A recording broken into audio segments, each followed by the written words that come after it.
Hello friends, कैसे हैं आप। स्वागत है आप सभी का वे टू BHU चैनल में। आज हम लोग देख रहे हैं PGT एजुकेशन एग्ज़ाम जो कि 2021 18 तारीख को हुआ, 18/8/2021 को हुआ है। तो देर न करते हुए शुरू करते हैं वीडियो। तो क्वेश्चन नंबर 1, व्यवहारवाद के सिद्धांत में किसका विश्वास है। तो पावलोव जो है वो व्यवहारवादी थे। इसके अलावा जो है क्वेश्चन नंबर दूसरा, विनय भवन शब्द का संबंध है। तो विनय भवन जो है वो शिक्षा के लिए दिया जाता है, ये विश्व भारती से संबंधित है, तो इसलिए इसका टैगोर सही हो जाएगा। अगला क्वेश्चन है क्वेश्चन नंबर 3, साखीय अभिक्रमित अनुदेशन इस मान्यता पर आधारित है कि। तो इसमें इसका ऑप्शन जो है ये डाउट वाला क्वेश्चन है। अब आज फाइनल आंसर की आने पे पता चल पाएगा कि इसमें कौन सा होगा। वैसे ये सी भी सही हो सकता है, और पूरा जो जिसमें इसमें सारी चीज़ें होती हैं और साखी वाले में कि इसमें क्या होता है कि क्वेश्चन आता है, क्वेश्चन बच्चे को दिया जाता है, तो क्वेश्चन यदि वो गलत करता है तो 4 स्टेम है, तो 4 उसकी रिफोर्समेंट दी जाती है, उसके समस्या का समाधान किया जाता है, फिर अगले क्वेश्चन पे बढ़ते हैं। तो इस तरीके से ये चारों चीज़ें इसमें आती हैं, तो डी भी हो सकता है ये, लेकिन डाउट वाला क्वेश्चन है, अधिकांशतः डी सही इसका आंसर हो सकता है। क्वेश्चन नंबर 4, बेसिक टीचिंग प्रतिमान किसने विकसित किया है। तो इसका जो आंसर है ये रॉबर्ट ग्लेजर ने दिया है। अगला क्वेश्चन है क्वेश्चन नंबर 5, राष्ट्रीय योजना समिति का गठन कब हुआ था। तो राष्ट्रीय योजना समिति का गठन जो है 1938 में हुआ था, और लेकिन स्वतंत्रता प्राप्ति बाद राष्ट्रीय योजना समिति जो है का गठन 1950 में हुआ है, लेकिन इसमें एकदम एग्जैक्ट डी सही है। अगला क्वेश्चन है 6वां, हम महात्मा गांधी को आदर्शवादी कह सकते हैं। तो इसमें से इसलिए आदर्शवादी कह सकते हैं क्योंकि वे मानते थे सत्य को परम मूल, इसलिए इसको आदर्शवादी कह सकते हैं। अगला क्वेश्चन है क्वेश्चन नंबर 7, हंटर कमीशन का गठन कब हुआ था। तो ये 1882 में हंटर कमीशन का गठन हुआ था। अगला क्वेश्चन है 8वां, बालक का विकास निम्न में से किसका परिणाम है। तो इसमें इसका डी ऑप्शन सही हो जाएगा। अगला क्वेश्चन है क्वेश्चन नंबर 9, रोसार का प्रक्षेपी परीक्षण का मापन किससे संबंधित है। तो ये अचेतन प्रयोजन से संबंधित होता है, अनकॉन्शियस से संबंधित होता है। अगला क्वेश्चन है क्वेश्चन नंबर 10, वसुधैव कुटुंबकम का संदेश देता है। तो ये अंतर्राष्ट्रीय भावना को देता है। अगला है TLC का फुल फॉर्म, तो यह टोटल लिटरेसी कैंपेन था। अगला क्वेश्चन है 12वां, कि कौन सा पद विश्लेषण से संबंधित नहीं है। तो ये डाउट वाला क्वेश्चन है, क्योंकि हम लोग जानते हैं, लेकिन इसमें या इसमें जो क्वेश्चन का आंसर होगा वो होगा, इस क्वेश्चन का एकदम सही आंसर विश्वसनीयता गुणांक से होता है, क्योंकि हम लोग जब आइटम का एनालिसिस करते हैं तो हम लोग उसमें DV और DP निकालते हैं। DV मतलब डिस्क्रिमिनेट वैल्यू, और ये डिस्क्रिमिनेशन पावर। तो इस तरीके से ये दोनों हैं, लेकिन विश्वसनीयता गुणांक नहीं होगा, तो इसमें नहीं है पूछा है, तो इसलिए ऑप्शन इसका ए सही हो जाएगा। अगला क्वेश्चन है क्वेश्चन नंबर 13, केंद्र सरकार शिक्षा के क्षेत्र में कानून बना सकती है, क्योंकि ये शिक्षा समवर्ती सूची में है। अगला क्वेश्चन है क्वेश्चन नंबर 14, एमिल किसकी कौन है। तो रूसो इसके लेखक हैं। अगला क्वेश्चन है कि इसकी माध्यिका होगी, तो इसका माध्यिका 6 होगा, इसलिए डी ऑप्शन सही है। अगला क्वेश्चन नंबर 16, गीतांजलि पुस्तक के लेखक कौन थे। तो रविन्द्रनाथ टैगोर। अगला क्वेश्चन है 17वां, वर्तमान समय में दूरस्थ शिक्षा प्रदान करने का सर्वोत्तम साधन है। तो ये इसका इंटरनेट सही है। 18वां का, मापन का केंद्रीय मान कौन सा है। तो मापन का केंद्रीय मान माध्यिका या मिडेन होता है। क्वेश्चन नंबर 19, राष्ट्रीय महिला शिक्षा समिति का गठन कब हुआ है। तो इसका 1858 दुर्गाबाई देशमुख कमेटी इसका होगा। अगला क्वेश्चन है 20वां, वुड का घोषणा पत्र 1854 में सहायता अनुदान की प्रणाली किस प्रकार के विद्यालयों को देने की बात की गई है। तो इसमें सभी प्रकार के स्कूलों को देने की बात की गई थी। अगला क्वेश्चन है 21वां, जीव ही शिव है, ये कथन स्वामी विवेकानंद जी का है। क्वेश्चन नंबर 22, कोहलर ने विकसित किया है। तो कोहलर ने इनसाइड थ्योरी दी थी, सूच का सिद्धांत दिया है। क्वेश्चन नंबर 23, प्रकृतिवाद किस प्रकार के अनुशासन का समर्थन करता है। तो प्रकृतिवाद मुक्तियात्मक, सी ऑप्शन इसका सही है। क्वेश्चन नंबर 24, मनोवैज्ञानिक परीक्षणों के मानक उनकी निम्नलिखित अवस्था में विकसित किए जाते हैं। तो ये वाला क्वेश्चन डाउट वाला क्वेश्चन है, क्योंकि हम लोग जानते हैं कि इसमें 4 ही स्टेप होते हैं। कोई भी टेस्ट बनाने में हम लोग यदि स्टैंडर्डाइज टेस्ट बनाते हैं तो उसमें 3 ही स्टेप आते हैं, कि सबसे पहले उद्देश्य का निर्धारण, फिर उसके बाद प्रिपरेटिंग आइटम्स बनाना, फिर उसके बाद try out, pre try out, बाद में इवैल्यूएशन। तो इसमें से मानकीकरण नहीं आता है, तो इसलिए इसका ऑप्शन ए भी सही हो सकता है और बी भी सही हो सकता है। तो इसलिए इसका ऑप्शन ये डी वाला ऑप्शन डाउट वाला क्वेश्चन है। क्वेश्चन नंबर 25, अधिगम के प्रयास एवं त्रुटि सिद्धांत को प्रस्तुत किया है, तो ये थॉर्नडाइक ने दिया है, डी सही है। क्वेश्चन नंबर 26, प्रकृतिवाद ने किस शिक्षण पद्धति को जन्म दिया है, तो प्रकृतिवाद ने खेल विधि को जन्म दिया है। क्वेश्चन नंबर 27 है कि उत्पादन पद्धति लोगों की संस्कृति का एकमात्र निर्धारक तत्व है, ये किसका कथन है, तो ये कार्ल मार्क्स का कथन है। क्वेश्चन नंबर 28, जिस अधिगम में परिणामों के फलस्वरूप शैक्षिक व्यवहार सबल और निर्बल हो जाता है उसे क्या कहते हैं, तो उसको ये सक्रिय अनुक्रिया अनुबंधन बोलते हैं, ऑपरेंट कंडीशनिंग सही होगा। क्वेश्चन नंबर 29, कैटल ने व्यक्तित्व के मापन के लिए कितने कारकों का प्रयोग किया, तो ये यहाँ पे 16 इन्होंने कारकों का प्रयोग किया था।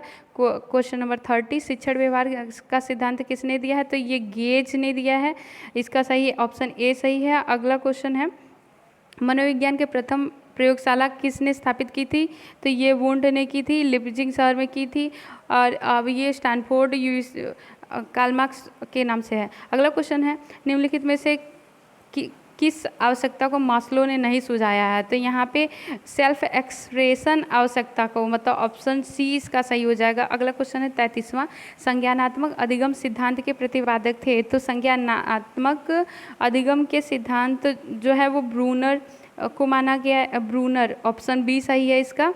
अगला क्वेश्चन है 34वां, स्वतंत्रता अपनाने योग्य नहीं है, यदि इसमें त्रुटि करने की स्वतंत्रता न शामिल हो, तो ये महात्मा गांधी जी ने कहा है। क्वेश्चन नंबर 35, निम्नलिखित में से कौन सा विश्वसनीयता का मापन एक विधि है, तो यहाँ पे टेस्ट रीटेस्ट जो है विश्वसनीयता मापन का एक विधि है। क्वेश्चन नंबर 36, दो चरों के बीच सहसंबंध गुणा का प्रसार क्या होता है, तो -1 से +1 होता है, तो इसलिए सी सही है। अगला क्वेश्चन है कि 86 एनपी को किस वर्ष प्राथमिक शिक्षा को सर्वसुलभ बनाने की बात कही गई थी, तो ये 1995 10 साल के भीतर में प्राथमिक शिक्षा को बनाने की बात की गई थी और 15 साल में उच्च प्राथमिक को बनाने की बात की गई थी, इसलिए इसका ऑप्शन ए सही हो जाएगा। क्वेश्चन नंबर 38, नालंदा मुक्त विश्वविद्यालय कहाँ पर है, तो ये बिहार में है, एकमात्र संस्था है बिहार की जो वहाँ पे मुक्त शिक्षा देती है। अगला क्वेश्चन है 39, क्रेमसर द्वारा दिए गए व्यक्तित्व का वर्गीकरण का आधार, तो ये शारीरिक गठन के आधार पे दिया था इन्होंने। अगला क्वेश्चन है 40वां, गुरुकुल पद्धति में निम्नलिखित में से कौन सा उपागम सबसे कम प्रयोग में लाया जाता था, तो यहाँ पे ये लोग एक्सपेरिमेंट नहीं करते थे, प्रयोग नहीं करते थे, ऑप्शन इसका बी सही हो जाएगा। क्वेश्चन नंबर 41, एनपीसी के वक्र में माध्यिका, माध्यांक और बहुलांक निश्चित रूप से रहते हैं, तो ये कहाँ पे रहते हैं, मध्य बिंदु पर एक मिड पॉइंट पे तीनों लाई करते हैं। अगला क्वेश्चन है 42वां, प्राचीन अनुबंधन और नैमित्तिक अनुबंधन के मध्य मूलभूत अंतर होता है, तो यहाँ पे अनुक्रिया का उत्सर्जन का अंतर होता है, क्योंकि हम लोग जानते हैं इसमें क्या होता है कि प्राचीन अनुबंधन में उसके सामने लाया जाता है भोजन, तब वो अनुक्रिया करता है, इसमें वो खुद से इनिशिएटिव नहीं लेता है, जबकि नैमित्तिक में कबूतर खुद से इनिशिएटिव लेता है, तो इसलिए इसका अनुक्रिया का उत्सर्जन का ऑप्शन डी सही हो जाएगा। अगला क्वेश्चन है 43, दर्शन की वह शाखा जो यथार्थ के मुद्दों से संबंधित होती है, तो रियलिटी का संबंध तत्वमीमांसा मेटाफिजिक्स से होता है। क्वेश्चन नंबर 44, मनोविश्लेषण विधि के प्रतिपादन, तो ये सिगमंड फ्रायड है। क्वेश्चन नंबर 45, तो 6 से 14 वर्ष के बालकों के हेतु निःशुल्क एवं अनिवार्य शिक्षा का अधिकार 21 ए से संबंधित है।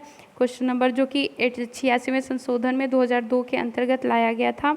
अगला क्वेश्चन है 46, मनुष्य में व्यक्तिगत विभिन्नताओं के निर्धारक तत्वों का संबंध है, तो ये आपके डी ऑप्शन इसका सही है, अनुवांशिकता के कारकों वातावरण के कारकों के बीच अन्योन्य क्रिया के फलस्वरूप होता है। क्वेश्चन नंबर 47, बुद्धि के बहु तत्व सिद्धांत का प्रतिपादन किसने किया है, तो ये यहाँ पे थॉर्नडाइक जी ने दिया था। अगला क्वेश्चन है 48, दूरवर्ती शिक्षार्थियों के शैक्षिक उपलब्धि में निम्नलिखित में से कौन सा तत्व योगदान देता है, तो इसमें से ये पूरा देता है, डी, इसलिए उपयुक्त सभी सही हो जाएगा।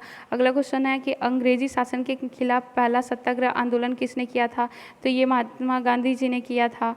और ये सत्याग्रह 19 से संबंधित था। MMPI का संबंध है तो ये मिनिस्ट्री एटा मल्टीफेजिक पर्सनालिटी इन्वेंट्री है, तो ये पर्सनालिटी से संबंधित है, इसलिए इसका ऑप्शन डी सही हो जाएगा। इसका ऑप्शन डी सही हो जाएगा। अगला क्वेश्चन है 51, नवोदय विद्यालयों का मुख्य उद्देश्य होता है, तो ये ग्रामीण प्रतिभाशाली छात्रों से संबंधित होता है। अगला क्वेश्चन है 52 कि निम्नलिखित में से कौन सा शिक्षा में विवेकानंद जी के योगदान को दर्शाता है, तो इन्होंने मैन मेकिंग एजुकेशन की बात की है।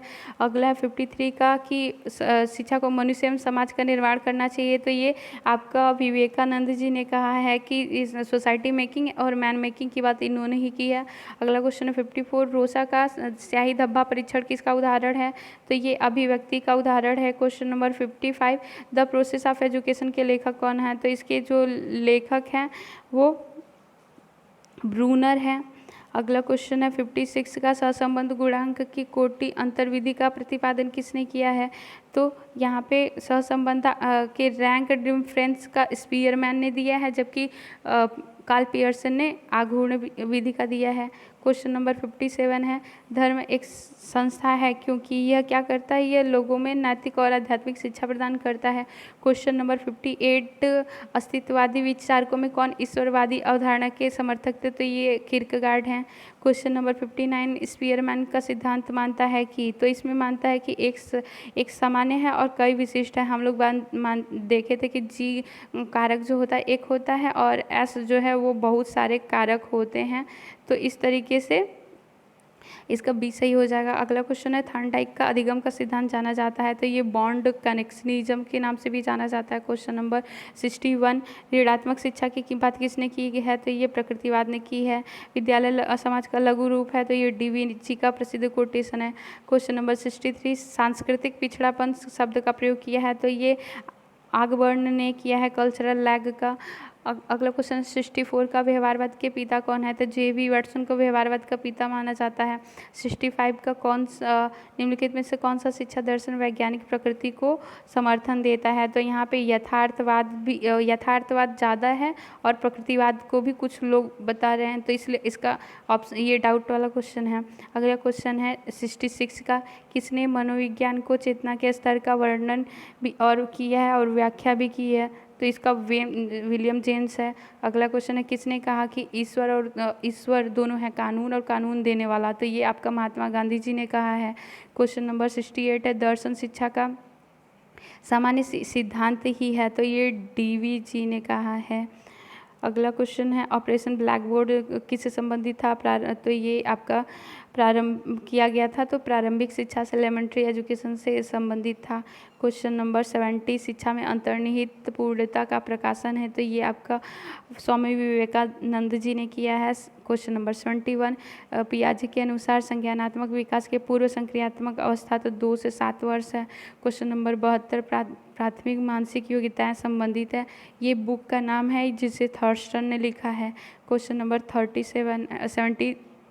73 है, दो छरों XY के बीच सार्थक धनात्मक सहसंबंध का अर्थ है, तो इसमें XY एक ही दिशा में एक साथ परिवर्तित होते हैं, बढ़ते या घटते हैं, तो वो वहाँ पे धनात्मक सहसंबंध होता है, इसका बी ऑप्शन सही हो जाएगा। क्वेश्चन नंबर 74, सृजनात्मकता के जनक हैं, तो ये इसके टोरेंस है। अगला क्वेश्चन है 75, अधिगमन स्थानांतरण में समान तत्वों का सिद्धांत दिया है, तो ये थॉर्नडाइक जी ने किया है। अगला क्वेश्चन है 76, निम्नलिखित में से कौन सा शिक्षा आयोग से संबंधित है, नहीं है, जो कि शिक्षा आयोग 66 द्वारा प्रस्तावित नहीं किया गया था, तो शिक्षा के निजीकरण की बात इसने नहीं की थी। उसके बाद the moral judgement of the child, ये किसकी रचना है, तो ये आपका पियाजे ने दिया है। क्वेश्चन नंबर 78, आर का संख्यात्मक मान नहीं हो सकता, तो आर का संख्यात्मक मान 1 से बड़ा कभी नहीं हो सकता। क्वेश्चन नंबर 79, साक्षर अभियान कब शुरू हुआ था, तो ये आपका 8 सितंबर 2009 में शुरू हुआ था। क्वेश्चन नंबर 80वां, की प्रयोग के माध्यम से पावलोव ने पाया कि CR के लिए UCS और UCS का एक साथ कई बार घटित होना आवश्यक है, ऐसा न होने पर CR धीरे धीरे खत्म हो जाता है, तो ये क्या कहा जाता है, तो ये अनुबंधित प्रतिक्रिया का विलोप होना कहलाता है, विलोपन कहा जाता है। क्वेश्चन नंबर 81, सीखने के 3 नियम प्रस्तुत किए थे। तो थार्नडाइक ने 3 नियम और 5 उपनियम दिए थे। क्वेश्चन नंबर 82, अन्य शर्तों के समान हो दो चरों के मध्य निम्नलिखित में से कौन सा सहसंबंध गुणांक सबसे कमजोर संबंध होगा। तो ये यहाँ पे डी इसका ऑप्शन सही होना जाना चाहिए, क्योंकि जब शून्य कोरिलेशन होता है तो यहाँ बीच में लाइक करता है, बढ़ते समय ये पॉजिटिव कोरिलेशन इधर जाता है, निगेटिव इधर जाता है। तो जब यहाँ पे 1 होगा तो ये परफेक्ट कोरिलेशन होता है। इसी प्रकार 0 से लेके 20 तक 0.20 जब रहेगा 20 से मतलब 0 से 0.20 तक रहेगा तो वो निम्न सबसे निम्न सहसंबंध गुणांक माना जाता है, और 20 से 40 के बीच में मध्य माना जाता है। ऐसे ऐसे करके बढ़ता जाता है और +1 तक होता है पूर्ण तब गुणांक सहसंबंध गुणांक होता है। तो इस तरीके से इसका ऑप्शन डी सही हो जाएगा। क्वेश्चन नंबर 83 है, निम्न कौन सा भिन्न है। तो इसमें से प्रतिदर्श भिन्न है, और जबकि विश्वसनीयता, वैधता, मानक ये जो है वो किसी भी टेस्ट के गुण होते हैं। क्वेश्चन नंबर 84 है, औसत मंद बुद्धि बच्चों की बुद्धि लब्धि होती है। तो ये आपका 50 से 70 होगा, 50 से 70 होगा। क्वेश्चन नंबर 85, निम्नलिखित कच्चे आंकड़ों का माध्यिका क्या होगा। तो यहाँ पे इसका बी होगा। जब पूरा इसके बाद है 86 का कि राष्ट्रीय महिला शिक्षा परिषद की अध्यक्ष कौन थी। तो राष्ट्रीय इसका श्रीमती हंसा मेहता दिया हुआ है, जबकि होना चाहिए था यहाँ पे कि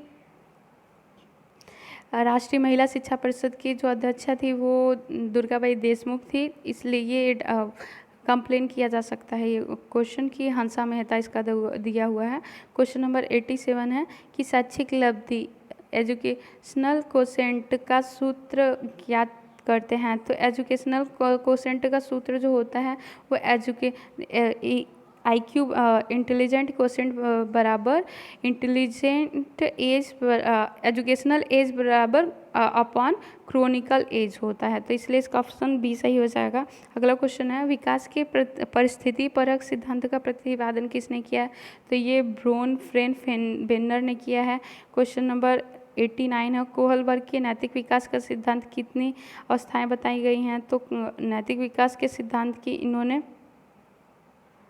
छः अवस्थाएं बताई हैं। क्वेश्चन नंबर 90 है, तो इसका डाउट वाला, ये 90 को वो डाउट वाले में रखेंगे, क्योंकि इसका लेकिन अधिकांशतः डी इसका आंसर हो सकता है। मानक प्राप्तांक करने के बाद हम लोग इसका कंपैरिजन कर सकते हैं। ऐसे तो हमारे पास कोई भी नॉर्म्स नहीं है जिसके कारण हम इसका कंपैरिजन कर सकें। क्वेश्चन नंबर 91, कौन सा विचलन का सर्वाधिक विश्वसनीय माप है। तो ये मानक विचलन होता है। अगला क्वेश्चन है कि एक अध्यापक ने विद्यार्थियों को थीमेटिक टेट दिया है ताकि उसका मापन किया जा सके। तो ये व्यक्तित्व का मापन इसके द्वारा होता है। वर्गीकृत आंकड़ों की लंबी विधि से माध्य निकालने का सूत्र है। तो यहाँ पे ये एम मीन बराबर सिग्मा FX अपॉन N होगा। अगला क्वेश्चन है 94, वह प्रक्रिया जिसके द्वारा आयु के साथ साथ बच्चे की लंबाई और भार बढ़ते हैं। तो जब बाहरी शारीरिक विकास की बात की जाए तो वो वृद्धि से संबंधित होता है। अब जब सब चीज़ जो सारी मतलब चहुमुखी विकास, शारीरिक, मानसिक, संवेगात्मक सब चीज़ों का विकास होगा तो वो वहाँ पे आपका विकास से संबंधित हो जाएगा। अगला क्वेश्चन है 95, रिकंस्ट्रक्शन इन फिलॉसफी नामक पुस्तक किसने लिखी है। तो ये आपके प्लेटो जी ने लिखी है। अगला क्वेश्चन है, प्रयोजनवादी शिक्षा का केंद्रीय बिंदु है। तो ये डाउट वाला क्वेश्चन है कि बालक होगा या शिक्षण विधि होगा। अगला क्वेश्चन है 97, बुद्धि लब्धि IQ के परिकलन का सूत्र है। तो यहाँ पे MA/CA हो जाएगा। अगला क्वेश्चन है, आदर्शवाद का मुख्य जोर है। तो आदर्शवाद का मुख्य जोर शिक्षा के उद्देश्यों पे दिया जाता है। 99, सहसंबंध गुणांक के प्रोडक्ट मोमेंट का प्रतिपादन किसने किया है। तो ये आपका दिया है कार्ल पियर्सन ने। क्वेश्चन नंबर 100, विश्वविद्यालय अनुदान आयोग की स्थापना कब हुई थी। तो 1953 में हुई थी, और इसको मान्यता जो मिली है वो 1956 में मिली है। सूरशास्त्री किस स्थान के छात्र रहे। तो ये जौनपुर के रहे हैं। इनकी जैसे इनकी कुल मिला के 5 इनके फादर ने 5 शादियाँ की थी, जिसमें से कि इनकी सौतेली माँ से ये बहुत प्रताड़ित रहते थे, इसलिए उस घर से दूर रहकर जौनपुर में इन्होंने पढ़ाई की थी। इसलिए इसका ऑप्शन सही सी है। अगला क्वेश्चन है कि अंग्रेजों के खिलाफ पहला सत्याग्रह कहाँ से शुरू हुआ था? तो ये चंपारण बिहार से शुरू हुआ था। जब गांधी जी विदेश से लौटे थे तो इसके बाद पूरा देश भ्रमण करने के बाद इन्होंने जब देखा कि सबसे सत्याग्रह किया था तो चंपारण बिहार से किया था। अगला क्वेश्चन 103वां, विकास के मानव सामाजिक सिद्धांत का प्रतिपादक किसने किया है? तो ये इरिक इरिक्सन ने किया है। अगला क्वेश्चन है 104, किसी राष्ट्र के सर्वोच्च प्रतीक के रूप में क्या हो सकता है? तो राष्ट्रध्वज उसका सर्वोच्च प्रतीक होता है। अगला क्वेश्चन 105, किसने कहा है कि शिक्षा जनतंत्र की दाई है? तो कमेनियस है। अगला है कि 106, वह अंक जिसकी पुनरावृत्ति के कारण किसी भी तंत्र में सबसे अधिक बार होती है तो उसे कहते हैं? तो उसे बहुलांक कहते हैं। क्वेश्चन नंबर 107, कोठारी कमीशन के रिपोर्ट का शीर्षक था? तो ये था शिक्षा और राष्ट्रीय विकास। क्वेश्चन नंबर 108, मानकीकृत परीक्षण की 2 अत्यधिक आवश्यक विशेषताएं हैं? तो ये आपका विश्वसनीयता और वैधता होगा। तो ऑप्शन सी सही है। क्वेश्चन नंबर 109, निम्नलिखित में से कौन वैदिक शिक्षा की विशेषता नहीं है? तो वैदिक शिक्षा की विशेषता नहीं है की बात की है तो इसने प्रकृति के अनुसार बालक का विकास, तो ये नहीं है इनका। क्वेश्चन नंबर 110, शिक्षा में कर्जन ने जोड़ दिया था? तो ये गुणवत्ता पे जोड़ दिया था। अगला है 111 पे, विश्व भारती के संस्थापक कौन है? तो ये रविन्द्रनाथ टैगोर जी हैं। क्वेश्चन नंबर 112, किसने जोड़ दिया कि मानसिक रूप से मंद बच्चों के लिए विशेष विद्यालय खोले जाए? तो ये आपका बी सही ऑप्शन है। 113 क्वेश्चन, आगमन निगमन के प्रतिपादक? तो ये बेकन जी हैं। क्वेश्चन नंबर 114, शैक्षिक समाजशास्त्र किसका है? तो जॉर्ज पाइन ने लिखा है। क्वेश्चन नंबर 115, निम्नलिखित में से मनो ऊर्जा का भंडार? तो ये ईड है। क्वेश्चन नंबर 116 जो है वो योगात्मक मूल्यांकन का उदाहरण? तो वार्षिक परीक्षा है। क्वेश्चन नंबर 117, दूरदर्शन का आविष्कार? तो ये JL बेयर्ड ने दिया है। क्वेश्चन नंबर 118, व्यक्तित्व के सामाजिक संज्ञानात्मक विकास के सिद्धांत? तो ये आपका बंडूरा ने दिया है। क्वेश्चन नंबर 119 में कौन सा स्थानाश्रित औसत है? तो ये आपका माध्यिका होती है, ये हमेशा मिड में करती रहती है और किसी भी डेटा के समूह को 50-50 भागों में, मतलब 50-50 भागों में बांट देती है। क्वेश्चन नंबर 120 है, अरविंदो के शैक्षिक दर्शन को समग्र शिक्षा कहा जाता है? क्योंकि ये इसका जो ये डाउट वाला क्वेश्चन है, ए भी सही हो सकता है और बी भी सही हो सकता है। क्वेश्चन नंबर 121, ऑन एजुकेशन किसकी है? तो अरविंदो की लिखी है। उसके बाद है कि शिक्षण का एडवांस ऑर्गेनाइजेशन मॉडल? ये डेविड आशुबोल ने दिया है। क्वेश्चन नंबर 123, ये डाउट वाला क्वेश्चन है, इसमें सभी ऊपर के सभी भी हो सकता है और फिर दीर्घ समय तक याद किया जा सके, ये भी हो सकता है। क्वेश्चन नंबर 124, आगरा विश्वविद्यालय तो राज्य विश्वविद्यालय है? तरंगिणी पुस्तक के लेखक कौन है? तो ये कल्हण है। तो आज के लिए बस इतना ही, मिलते हैं नेक्स्ट वीडियो में। धन्यवाद।